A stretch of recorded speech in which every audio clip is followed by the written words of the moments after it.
Hello students. So this is the third video जिसका chapter का नाम है magnetic effect of electric current. And हम यहाँ पे डिस्कस करने वाले हैं the important numerical based on this particular chapter which can come in our HSC 12 board. Okay, so जैसे हम करते आए हैं लास्ट 3 साल में जिस पर्टिकुलर फॉर्मूला पे ज़्यादा फोकस किया है इन्होंने, तो सबसे पहले मैं बता देता हूँ कि जो फर्स्ट फॉर्मूला इन्होंने सबसे ज्यादा यूज किया है that is magnetic field due to infinitely long wire, है ना। इस फॉर्मूला के ऊपर क्वेश्चन आए हैं। So which is mu naught I upon 2 pi R. Okay, so this is the formula जो सबसे ज्यादा यूज हुआ है in a formula list. Okay, this is the magnetic field due to infinitely long conductor. Okay, then अगर हम बात करते हैं सेकेंड, ओके, पहला फॉर्मूला जैसे इनफाइनाइट लॉन्ग वायर में करंट फ्लो हो रहा है तो उसकी वजह से मैग्नेटिक फील्ड कितनी होगी उसके लिए यूज हो रहा है। सेकेंड, अगर हम बात करते हैं फोर्स एक्टिंग पर unit length between two parallel wires, okay, तो उसके लिए जो फॉर्मूला है mu naught I1 I2 upon 2 pi R. ठीक है, सो दिस फॉर्मूला इस सेकेंड फॉर्मूला के ऊपर भी काफी क्वेश्चन आए हैं। और तीसरा फॉर्मूला जो है वो है B at the centre of a circular current carrying loop. तो उसका जो फॉर्मूला है वो है mu naught I by 2 times R. Definitely अगर नंबर ऑफ टर्न्स हुए कॉइल के तो आपको n टाइम्स मल्टीप्लाई करना पड़ेगा, एल्स ये आप फॉर्मूला यूज कर सकते हो। Third formula is specifically for the circular current carrying loop. और अगर आप ध्यान से देखोगे तो मैंने पहले दो में स्मॉल आर यूज किया है और लास्ट में कैपिटल आर है। जो थर्ड फॉर्मूला है उसमें आर रेडियस है और बाकी दो में डिस्टेंस है। ठीक है, अब इसके अलावा क्या क्या टाइप बन सकते हैं, ओके, उसके ऊपर हम अब डिस्कस करेंगे apart from this three formula. Okay, तो स्टार्ट करते हैं। सबसे पहले अगर हम बात करते हैं टाइप वन में, तो type one basically consist of all the formulas which are related to cyclotron. Okay, तो अब अगर हम बात करते हैं साइक्लोट्रॉन में, है ना, अगर हम बात करते हैं साइक्लोट्रॉन में तो आपके पास सबसे पहले तो होता है कि the formula for time period, the formula for time period is 2 πm/qb। फिर आता है रेडियस का फॉर्मूला, रेडियस का फॉर्मूला होता है mv/qb। थर्ड आता है अगर हम बात करते हैं काइनेटिक एनर्जी का formula, formula can be use as half mv² अगर वेलोसिटी पता है, या तो q²b²r² बाई 2 है, या तो ये फॉर्मूला यूज कर सकते हो। अच्छा, टाइम पीरियड के साथ अगर आपको फ्रीक्वेंसी पूछे तो बस टाइम पीरियड के फॉर्मूला को उल्टा कर देना विच इज 1/t। और यहाँ पे जैसे इस क्वेश्चन को आप अच्छे से पढ़ोगे तो दिखा है कि find the time period for reversing the electric field between the 2Ds। Okay, तो वो जो टाइम पीरियड होता है दैट इज स्मॉल टी, वो होता है कैपिटल T/2। सो अगर मैं टी का फॉर्मूला सब्स्टिट्यूट कर दूं तो वो हो जाएगा πm/qb। तो मतलब जो इलेक्ट्रिक फील्ड होता है उसको रिवर्स करने का जो टाइम होता है वो टोटल टाइम का हाफ होता है। ओके, नाउ ये जितने फॉर्मूला लिखे हैं उसके अलावा देर आर सर्टन कन्वर्जन्स जो पता होने चाहिए रिगार्डिंग द साइक्लोट्रॉन। और मेनली वन कन्वर्जन है जो पता होगा तो बहुत फायदा होता है, that is 1 electron volt is 1.6 into 10⁻⁻19 joule,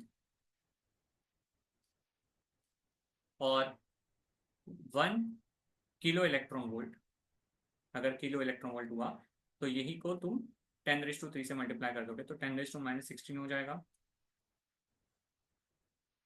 और अगर मैं 1 मेगा इलेक्ट्रॉन वोल्ट के बारे में डिस्कस करूँ तो ये हो जाएगा 1.6 इंटू 10⁻⁻13 जूल। ओके, अब इस क्वेश्चन के बारे में अगर डिस्कस करें तो इसमें मुझे टी का जो फॉर्मूला यूज करना है वो क्या यूज करना है, जैसे मैंने बताया वैसे कैपिटल T/2 यूज करेंगे और फॉर्मूला के हिसाब से क्या हो जाएगा pi M by Q B. Okay, pi को आप जो भी करना चाहते हो, फॉर एग्जाम्पल 22/7 लिखते हो तो भी चलेगा, या फिर 3.14 लिखो, इट्स परफेक्टली फाइन, है ना। इंटू एम, एम प्रोटॉन है, ठीक है, क्योंकि प्रोटॉन का एक्सेलरेट करा जाए है, तो प्रोटॉन का mass 1.67 into 10⁻⁻27 upon charge of proton 1.6 into 10⁻⁻19 into B which is 1.4।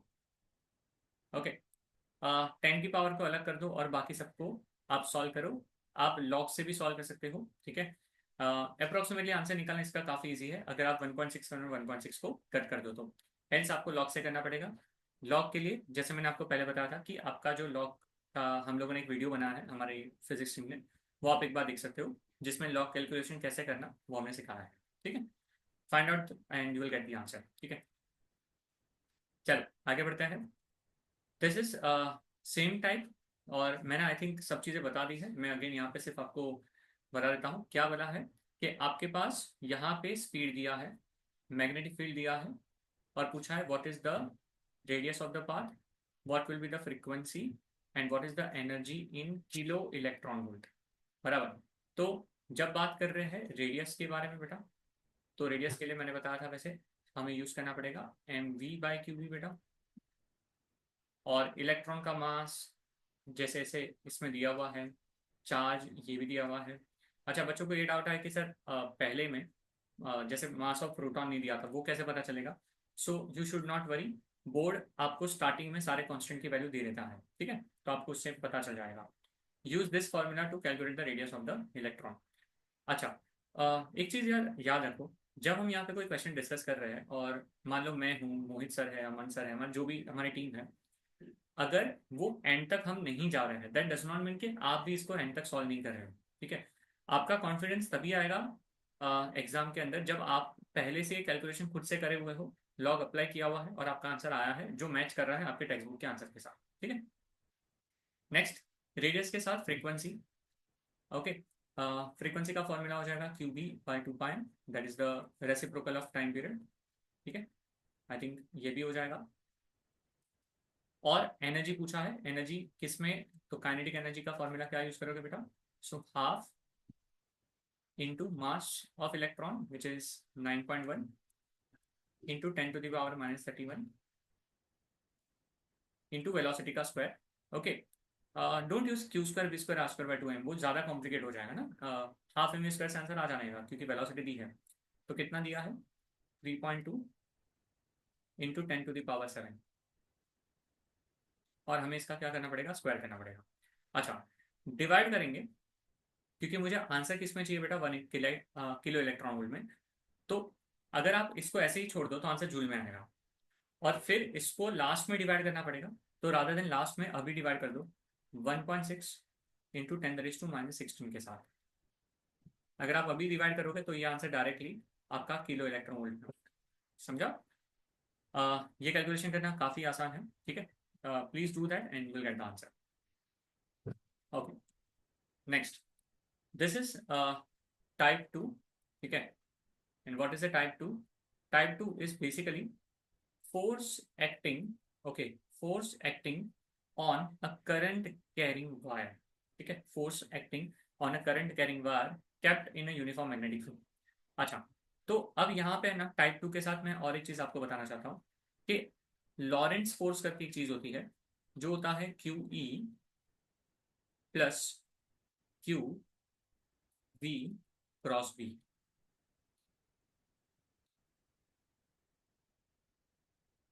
और इसको हम बोलते हैं लॉरेंस फोर्स, ठीक है। Now, what is a Lorentz force? If a charged particle is moving in combined electric and magnetic field, then the total force acting on the charged particle is given by this formula, बराबर। पर अगर एक current carrying wire है उसको magnetic field में रखा, तो उसके ऊपर जो मैग्नेटिक फोर्स एक्ट करता है Fm, जिसको हम बोलते हैं, वो होता है एज पर द फॉर्मूला वेक्टर फॉर्म में I ब्रैकेट में L क्रॉस।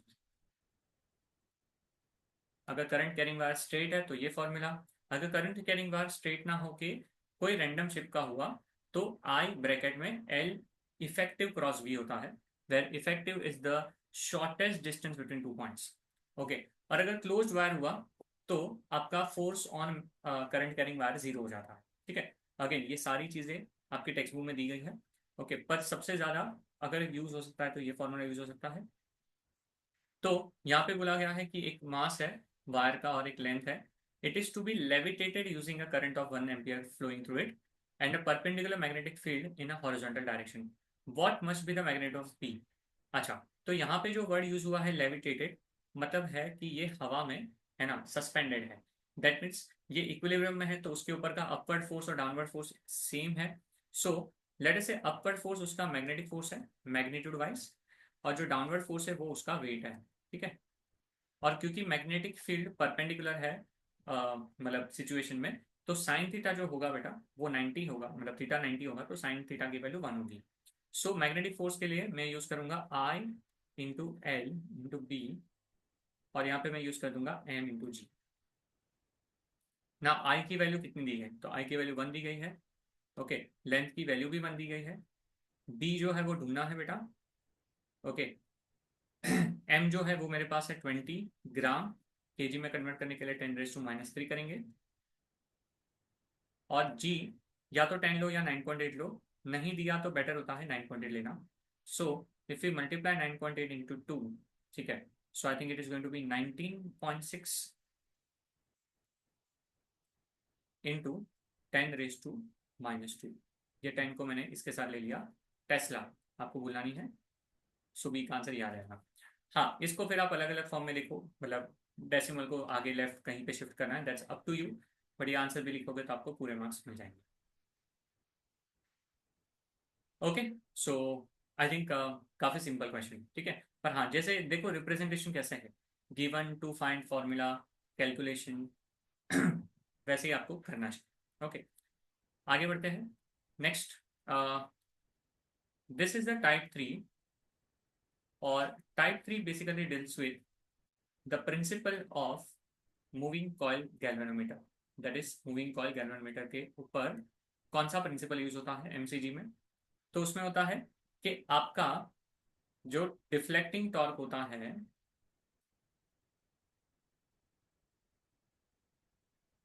वो रिस्टोरिंग टॉर्क के इक्वल होता है। So what is the deflecting torque, so उसका फॉर्मूला है NIAB।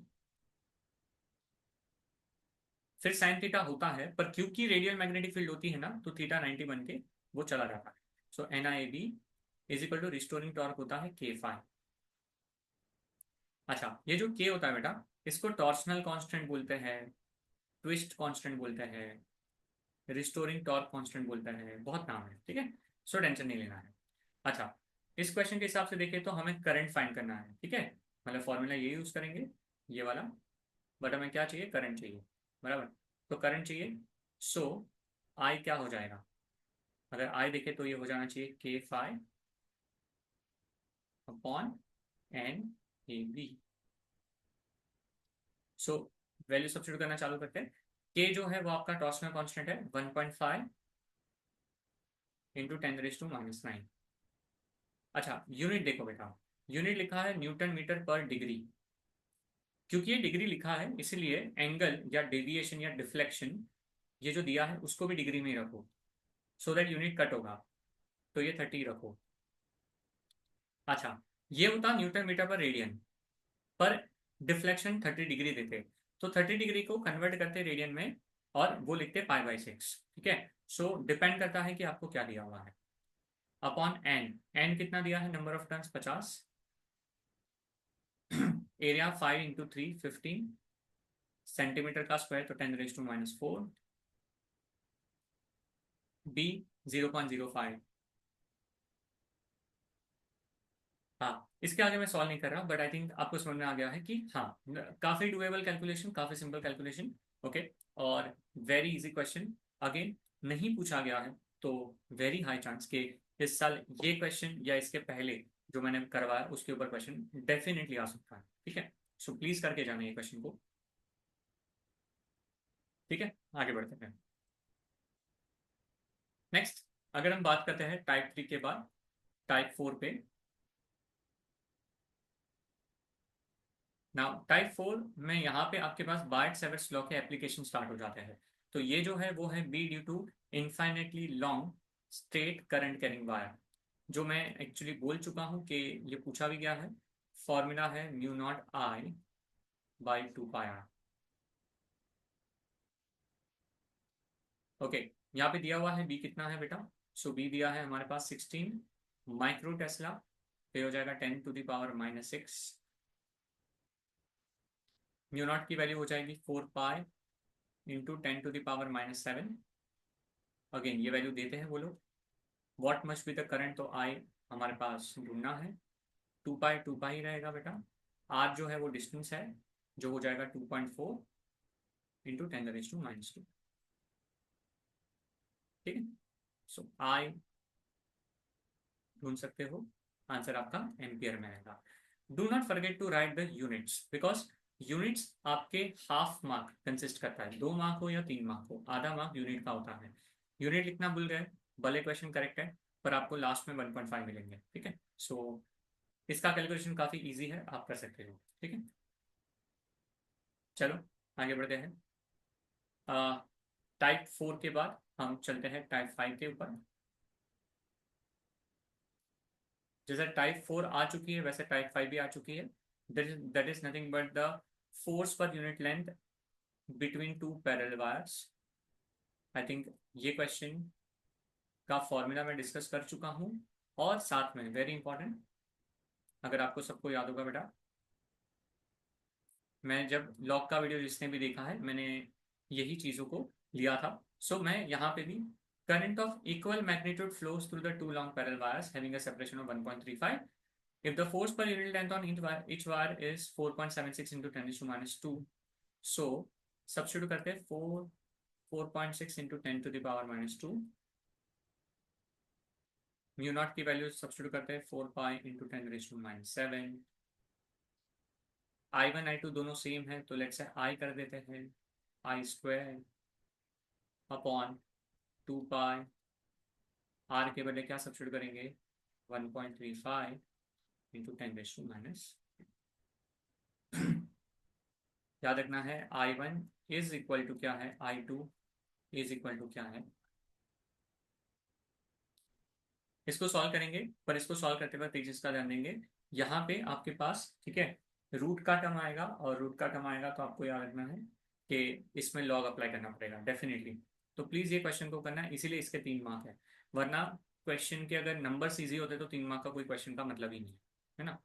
सो यहाँ पे इन्होंने यूज किया है, शांति से लॉग अप्लाई करो एंड देन प्लीज ट्राई करो, आपको आंसर आ जाएगा। ओके, नेक्स्ट अगर मैं बात करता हूँ टाइप 6 के बारे में। ये भी क्वेश्चन मैंने एक्चुअली में सेम क्वेश्चन डिस्कस किया था मेरे लॉग के कैलकुलेशन में। ओके, यहाँ पे B at the centre of the loop पूछा है, तो पहले B at the centre of the loop का फॉर्मूला लिख देते हैं। Formula mu naught I by 2 R है। डेफिनेटली मैं एन भी लिख सकता हूँ अगर नंबर ऑफ टर्न्स हुए तो, और B at the axis of a loop. So formula क्या होगा, mu naught I R² upon 2 times R² plus X² raise to 3 by. हाँ, इसका पूरा कैलकुलेशन बहुत अच्छे से है ना, मैंने एक्सप्लेन किया है लॉग वाले वीडियो में। प्लीज़ उसको शांति से देखो, और ये सारी चीज़ें मैंने यहाँ पे बताई हुई है।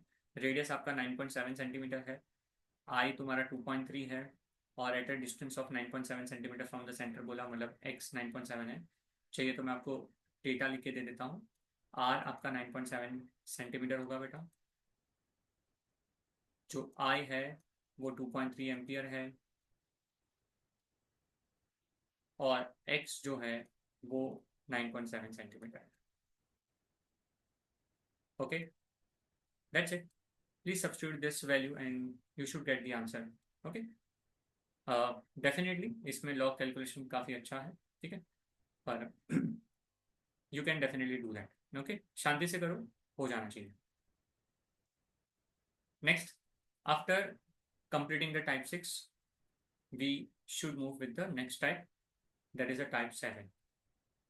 जैसे टाइप 7 स्टार्ट होता है तो हम चले जाते हैं हमारे एम्पियर्स लॉ पे। और एम्पियर्स लॉ में जैसे जाते हैं तो हमारे पास दो इंपॉर्टेंट फॉर्मूला आता है। पहला फॉर्मूला जिसको हम बोलते हैं द फॉर्मूला फॉर सोलेनॉइड। अगर हम सोलेनॉइड के बारे में बात करें तो सोलेनॉइड का फॉर्मूला क्या होता है? The formula for B at the centre of a solenoid का फॉर्मूला है B equal to mu naught N I. वह जो स्मॉल एन होता है वो क्या होता है? Small N is number of turns per unit length. तो अगर ये फॉर्मूला यूज करना है तो मेरे पास क्या हो जाएगा? b is equal to mu naught, कितना है? 4 पाई × 10⁻⁷। अच्छा, नंबर ऑफ अच्छा नंबर ऑफ टर्न्स अगर हम देखते हैं तो 1000 टर्न्स है, ठीक है। लेंथ उन्होंने पाई मीटर लिया है बेटा, और जो करंट है वो फाई है। सो अगर मैं पाई और पाई कट करूँ तो 5×4 = 20 होगा, और ये जो 1000 है वो 10⁻⁷ के साथ चला जाएगा, सो ये 20⁻⁴ हो जाएगा। सो 2 × 10⁻³ टेस्ला आप डायरेक्टली लिख सकते हो।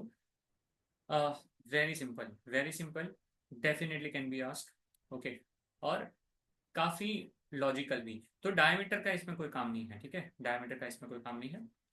पर जैसे ही हम आगे चलते हैं टाइप 7 के बाद टाइप 8 में चलते हैं,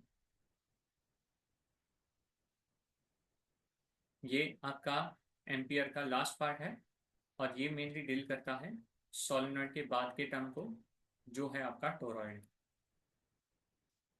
और टॉरॉइड के भी अगर हम एक्सिस पे मैग्नेटिक फील्ड पूछे तो उसका फॉर्मूला बी का सेम होता है बेटा, म्यू नॉट एन आई। पर जब हम एन के बारे में डिस्कस करते हैं तो वो होता है mu naught N I by 2 pi R, ठीक है। तो यहाँ पे रेडियस का काम आएगा आपका। तो यहाँ पे क्या सब्स्टिट्यूट करेंगे? 4 पाई × 10⁻⁷। नंबर ऑफ टर्न्स आ जाएंगे 1000 into I upon 2 pi. R अगर हम देखते हैं तो 10 सेंटीमीटर, तो 10 × 10⁻²। और अगर बी के बारे में बात करें तो बी दिया है इस बार 5 × 10⁻², ठीक है। Please solve for I and you should get the answer again, क्योंकि इसके कैलकुलेशन टफ नहीं है, ये वाला कैलकुलेशन टफ नहीं है, तो आप डेफिनेटली इसको कर सकते हो। और देखो आंसर आ जाएगा, आपका आंसर आ जाना चाहिए, विच इज 25 एम्पियर। तो इससे क्या समझ में आता है? एमईसी में मिला के अगर मैं देखूँ तो 8 टाइप के क्वेश्चन और फॉर्मूलाज है, ओके। और इसके ऊपर ही पूरा चैप्टर है। तो दैट मीन्स अगर मैंने 8 ये पर्टिकुलर फॉर्मूला को अच्छे से कर लिया तो ये चैप्टर आपका डन है, और डेफिनेटली इसमें से एक एक न्यूमेरिकल आपका बनेगा, ठीक है। So very easy chapter, like absolutely like current electricity, and you should definitely not miss it. Next video में we will discuss the magnetic material, again a very simple chapter, low weightage, like 5 mark, पर 5 mark आपके हाथ में है, और इसमें से 2 mark का आप डेफिनेटली न्यूमेरिकल सोच सकते हो जो आ सकता है, ओके। मिलते हैं नेक्स्ट वीडियो में, तब तक thank you so much, tata bye bye, see you.